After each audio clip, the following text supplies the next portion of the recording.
안녕하세요. 미션 칼럼. 오늘은 선교사님의 재적응에 대한 주제로 함께 이야기를 나눠보겠습니다. 우주선이 지구를 출발해서 엄청난 속도로 대기권을 빠져나가서 이제 우주 여행을 하게 됩니다. 어떻게 보면 이 우주 여행은 굉장히 위험 부담을 감수하는 것이죠. 대기권을 벗어나기 위해서는 엄청난 속도가 필요하고요. 또 아마 엄청난 고도에서 이 모든 일들이 진행되기 때문에 위험 부담이 굉장히 크다고 할 수 있습니다. 근데 과학자들에 의하면 가장 위험 부담이 클 때는 이 우주선이 이제 다시 대기권으로 복귀할 때가 제일 위험하다고 합니다. 이 우주 상공에서 다시 이 대기권으로 진입할 때 엄청난 열과 충격을 동반한다고 합니다. 오늘 유튜브 우리 이 썸네일 사진이 아마 이게 무슨 사진이지? 라고 생각하시는 분들도 있을 겁니다. 그런데 이 사진은 바로 우주선이 다시 지구로 복귀할 때, 대기권으로 진입할 때 나타나는 이 불과 열, 이것을 찍은 사진이라고 할 수가 있습니다. 선교사님들이 현지에 가서 이제 언어를 배우고 문화에 적응하고 또 현지 사정이라든지 여러 가지 환경에 적응하면서 굉장히 어려움을 많이 겪죠. 그리고 선교사님들이 느끼는 이 스트레스가 굉장히 만만치 않습니다. 그런데 선교 현장에서 2년, 3년 혹은 10년 이렇게 시간을 보내고 다시 한국에 돌아오게 될 때, 그것이 안식년이든 은퇴든 어떤 뭐 사고든 간에 다시 본국으로 돌아올 때 이제 선교사님들이 받는 그 충격과 그 스트레스는 또한 만만치 않다라고 하죠.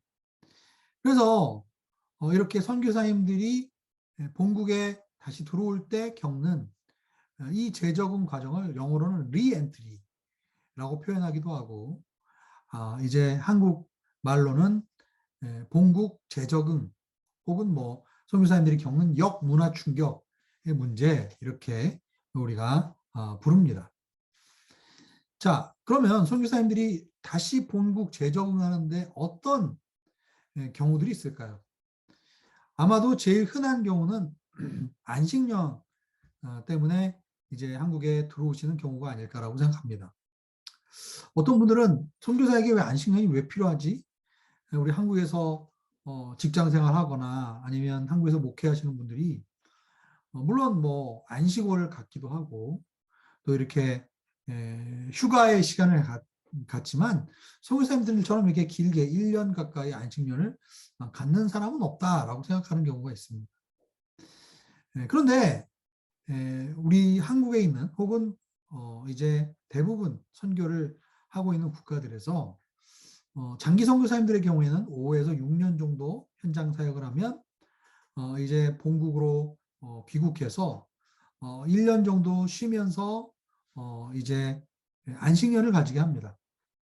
안식년을 가지는 이유는 무엇일까요?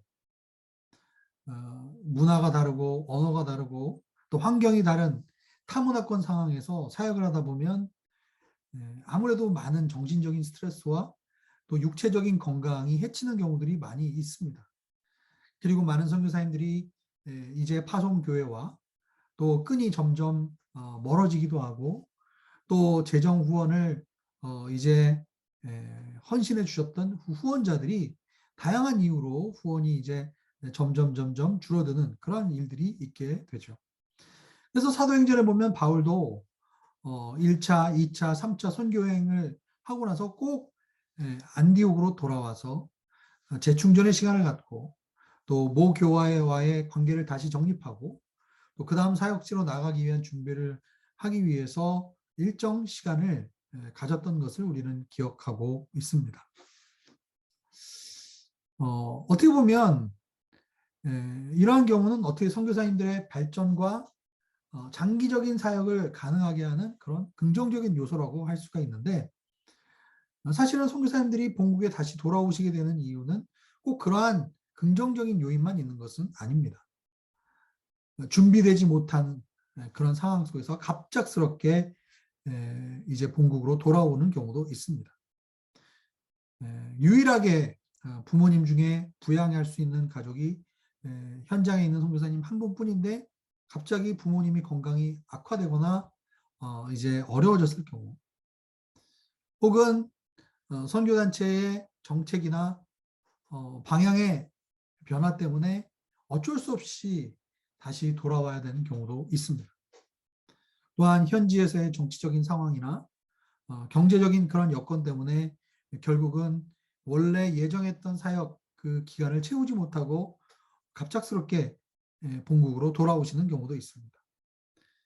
또 우리 많은 선교사님들이 이제 중도 탈락하는 그런 원인 중에 하나가 동료 선교사들과의 관계, 여기서 오는 그러한 스트레스와 상처와 아픔 때문에 돌아오시는 경우들도 이제 많이 있는 것이죠. 물론 또 사역을 오래 하셨기 때문에 이제 선교사 이제 정년이 되어서 이제 은퇴해서 한국으로 돌아오시는 그러한 경우들도 있습니다.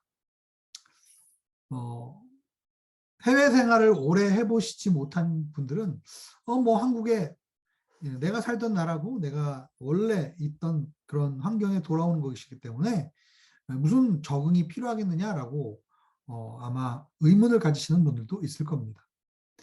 그러나 선교사님들이 처음에 현장으로 나갈 때 문화와 언어를 적응하듯이 선교사님들이 이제 현장에서 일정 기간 사역을 하시고 다시 본국으로 돌아올 때 또 받는 스트레스와 어려움이 참 만만치 않습니다. 왜 그런 현상이 발생될 수 있을까요? 아마 여러분도 조금만 더 깊게 생각하시면 좀 어려움이 있을 수 있겠다는 것을 충분히 우리가 예측해 볼 수가 있죠. 첫 번째는 선교 현장에서 사역하고 타문화에 오랫동안 노출되어 있던 나 자신이, 선교사 자신이 많이 변해 있기 때문입니다. 절대로 예전에 선교지에 가기 전의 나의 모습과 선교 현장에서 사역하면서 나의 모습은 같을 수가 없는 것이죠. 그런데 한국에 있는 가족들이나 또 교회 주변 지체들이나 혹은 친지들 같은 경우는, 혹은 파송교회 지도자들 같은 경우는 떠나기 전에 우리 선교사들의 모습을 기억하고 있습니다. 그런데 이제 오랜만에 가족들과 시간을 보내든지 가까운 친구들과 시간을 보낼 때 이미 선교사는 선교지에서의 경험을 통해서 긍정적인 모습이든 부정적인 모습이든 많은 변화를 겪었죠. 그렇기 때문에 그렇게 보고 싶은 가족, 그렇게 만나고 싶었던 친구들과 그리고 그렇게 가보고 싶은 교회에 갔지만 선교사를 바라보는 주변 사람들의 시선이 많이 바뀌었다는 것을 선교사들은 느낄 수 있고, 그것을 통해서 많은 또 아픔과 스트레스를 받게 되는 경우들이 있는 것이죠. 아울러서 선교사만 변한 것이 아니죠.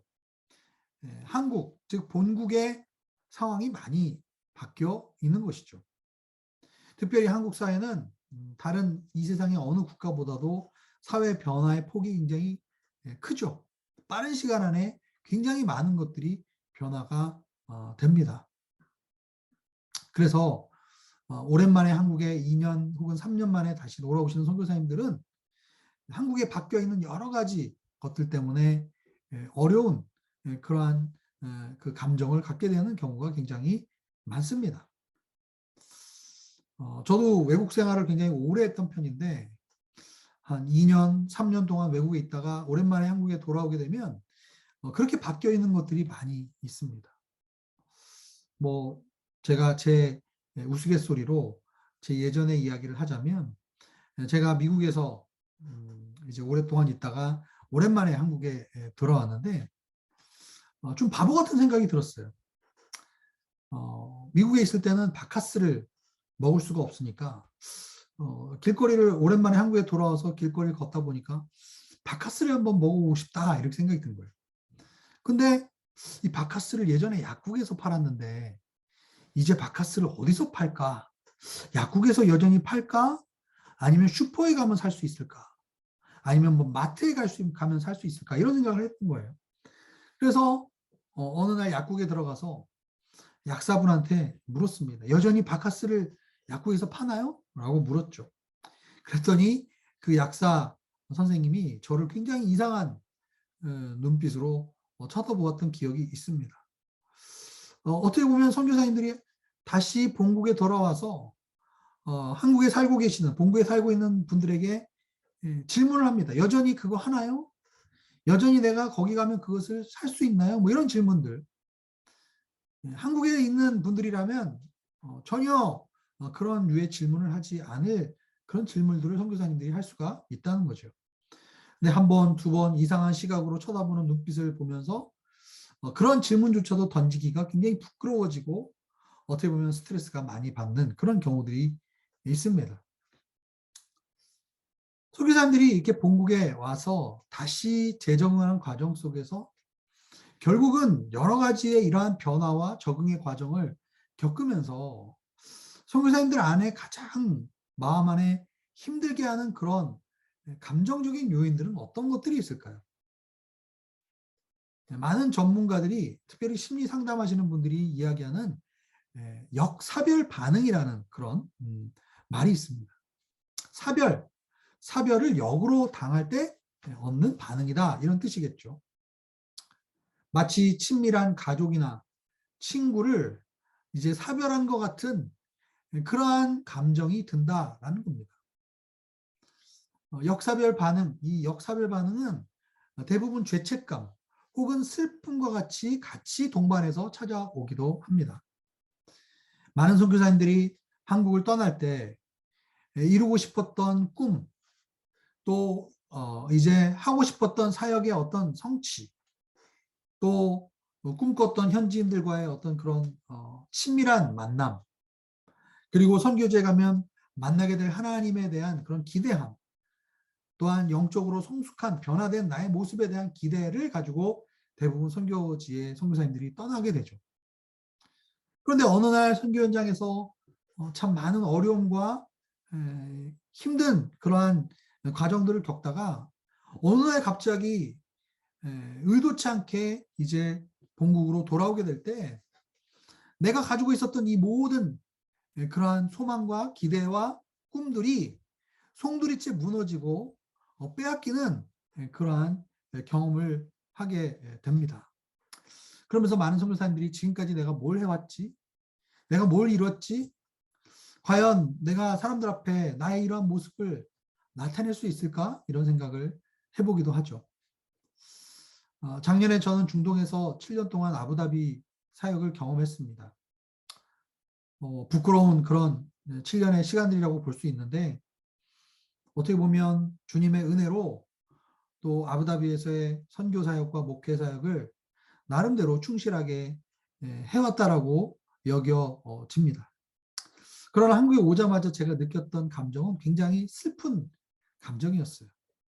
사역을 못해서 슬픈 것이 아니고 어떤 교회 내에 문제가 있어서 슬펐던 것이 아니라 그곳에서 제가 가졌던 그런 꿈과 어떤 기대와 소망 이런 것들이 하루아침에 정리가 되어져서 급하게 이제 한국 땅에 떨어졌던 그 저의 모습을 보면서 참 서글프기도 하고 또한 아부다비에서 이렇게 있었던 모든 그 사역들을 내려놓고 또 관계들을 정리하고 들어오니까 그 상실감 그리고 공동체로부터 내가 사랑했던 사람들과 갑자기 내가 떨어져서 새로운 환경에 들어왔다라는 그 마음이 굉장히 아프게 다가왔고 허전하게 다가왔던 그런 경험이 있습니다.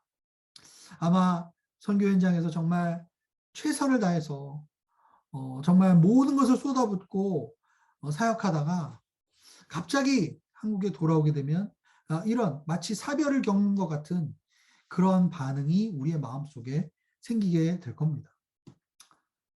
다른 선교사들에 비해서 사역의 결과라든지 어떤 영적인 추수가 충분하지 않았던 지역, 예를 들어서 무슬림권이라든지 또 힌두권이든 이런 지역에서 사역했던 선교사님들 같은 경우는 더 어떻게 보면 아픔들이 있을 수도 있죠.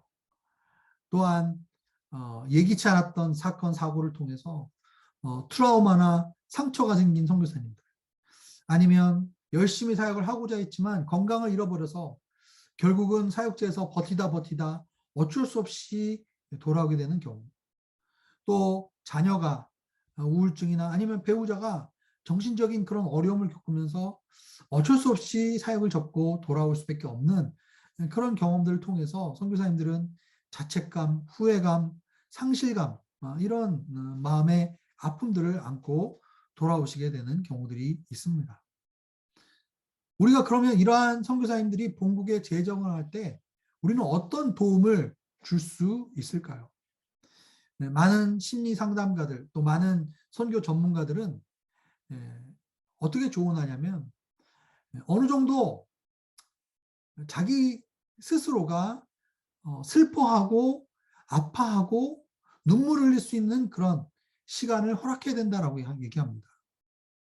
한국에 오자마자 또 다른 일을 하고 바쁘게 또 여러 가지 일들을 하다 보면 자신의 감정적인 어떤 이것들이 정리가 안 된 상황에서 다시 바쁘게 돌아가는 일상 속으로 들어가면 그것이 내 마음속에 트라우마로 남을 수가 있는 거죠. 그리고 그 감정의 짐이 영적인 소진과 여러 가지 몸의 역기능으로 나타나는 경우들이 있습니다.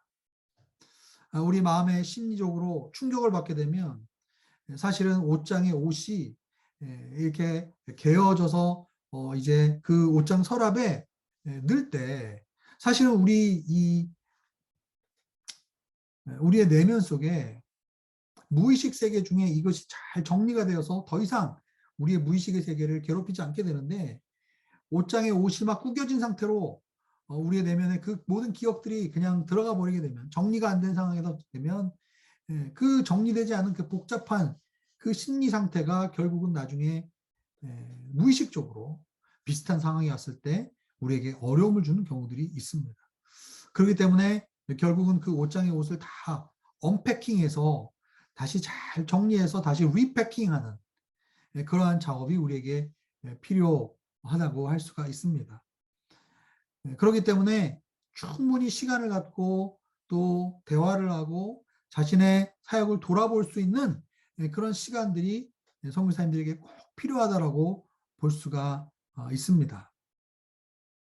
그래서 우리가 한국에서 공동체나 아니면 우리 양재 이천 선교나 우리가 선교사님들을 맞이할 때 겉으로 드러나는 어떤 사역적인 이야기들에 대해서도 물어봐야 되겠지만, 그러나 선교사님들과 함께 이야기를 들어주고 그 마음 안에 있던 그 감정을 우리가 섣불리 판단하거나 정죄하려고 하지 말고 있는 모습 그대로 그것을 들어주고 함께 울어주고 함께 기도해주는 그런 시간들이 우리에게 필요하다라고 볼 수가 있겠습니다. 저는 여러분에게 작은 조언을 하는 팁을 좀 드리고 싶어요. 선교사님들이 본국에 돌아가게 됐을 때 우리가 하지 말아야 될 말들이 몇 가지가 있습니다. 제일 먼저 우리가 기억해야 되는 거는, 선교사님 언제 가세요? 이렇게 물어보는 거예요. 이게 무슨 얘기입니까? 빨리 가라는 얘기가 아니죠. 우리가 다 바쁘게 사니까 선교사님 또 일정이 바쁠 것 같으니까 한 번이라도 좀 만나서 식사라도 하고 싶고 대접이라도 하고 싶으니까 시간을 내달라는 그런 말일 거예요. 선교사님이 언제 가시는지 알아야 내가 어느 정도 우선순위를 내서 선교사님과 약속 시간을 마련할 것입니다. 그런 의도죠. 그러나 선교사님들 입장에서는 언제 가세요라는 말이 굉장히 섭섭하게 다가옵니다. 또 어떤 경우는 뭐 때문에 오셨어요? 이번에 어떤 이유로 오셨어요? 라고 묻습니다. 또 저도 어떤 경우는 이런 얘기를 들은 적이 있어요. 너무 자주 오는 거 아니에요?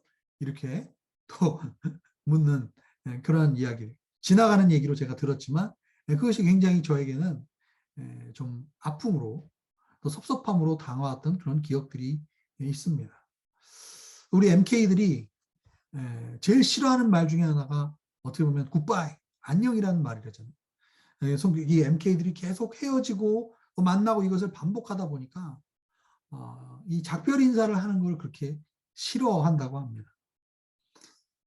우리가 이렇게 선교사님들의 입장에서 선교사님들을 위해서 자그마한 말이나 어떤 그 질문 하나까지도 우리가 잘 배려하면서 선교사님들이 다시 본국에 재적응하고 또 그 다음 단계를 이제 나가기 위해서 준비하고 또 그 내면에 있는 모든 그 이제 부담과 짐들을 내려놓을 수 있도록 우리 공동체나 양재이천 선교에서 우리가 함께 기도해주고 또 선교사님들을 이해하려고 노력하고 또 그들과 함께 호흡하는 그런 일들이 우리에게 필요하다고 할 것입니다. 네, 지금까지 시청해 주셔서 감사드립니다.